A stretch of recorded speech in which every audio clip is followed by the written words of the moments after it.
Texas Chainsaw Massacre 2022 is, of course, it's the requel. All the other sequels are now non-existent. It's the first one, and now it's this one following in the 2018 Halloween requel, where it's Halloween, and then there's the 2018. So it's a direct sequel of the Texas Chainsaw Massacre from 1974.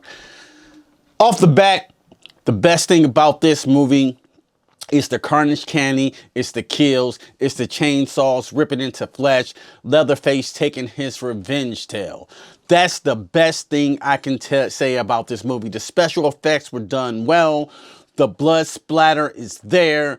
Leatherface is doing his thing. He's throwing chainsaws. He's doing all type of wild shit. But the characters in this movie are absolutely terrible. They take this literal approach of these liberal people going to Texas and want to go change it for the better, this town or whatever. They're gonna, bring it out, probably have a nice vegan lifestyle and live in Texas, and then kick all the old Texas Chainsaw people out. But they're still living there. Leatherface has been dormant for around 50 years or whatever, and then they do something to his wife, his mother, this old lady or whatever, and Leatherface goes ape shit and kills everybody that visit that town that day. That's the basic plot of this film. What I hate about this film, like I said, are the fucking hateable characters. I hated them so much.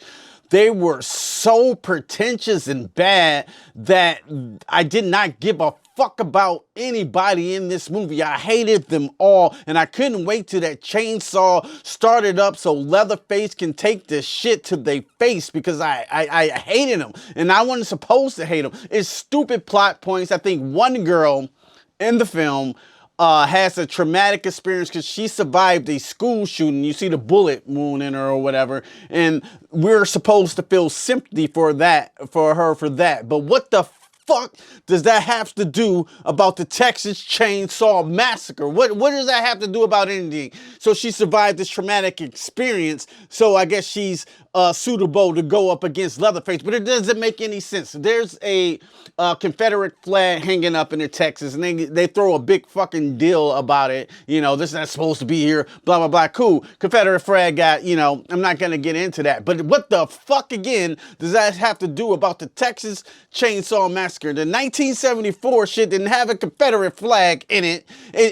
You know what I'm saying? They were just this crazy fucking family. And another thing, what made the Texas Chainsaw Massacre 1974 film so good, it was like a film we was not supposed to be watching. It was like Faces of Death, a snuff film. It was dirty. It was raw, but it wasn't that gory, really. It wasn't, if you think about it, the Texas Chainsaw Massacre, there wasn't not a lot of gory kills. It was just implied that these horrible things was going on. You seen the hook, and they cut the camera and seen her hanging on the hook. You didn't see the flesh going in, and you seen the events of this terrible family. That's what makes that movie so fucking great. And in my opinion, the best of Texas Chainsaw Massacre is the 2003 remake, if you want to get cinematic with it.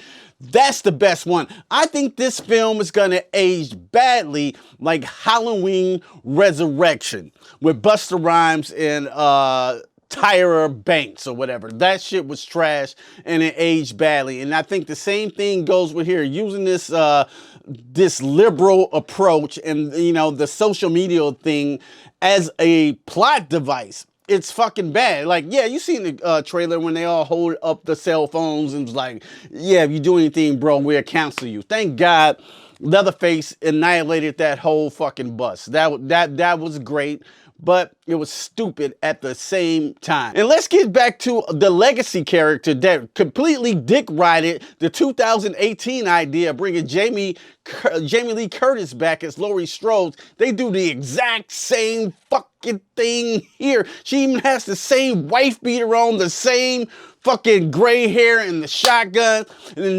but we care about Laurie Strode because we know her history. We don't know shit about this bitch. We don't care about her.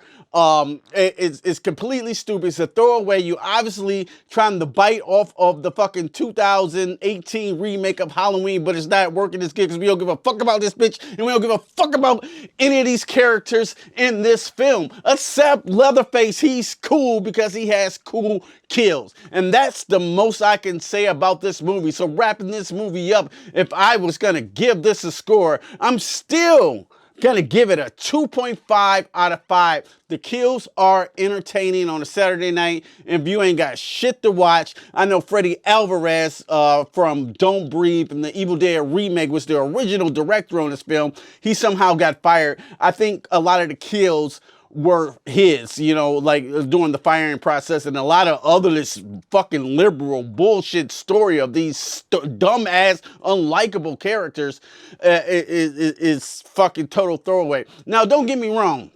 You know, Friday 13th has dumbass characters. Nightmare on Elm Street has dumbass characters. Child's Play, they all do.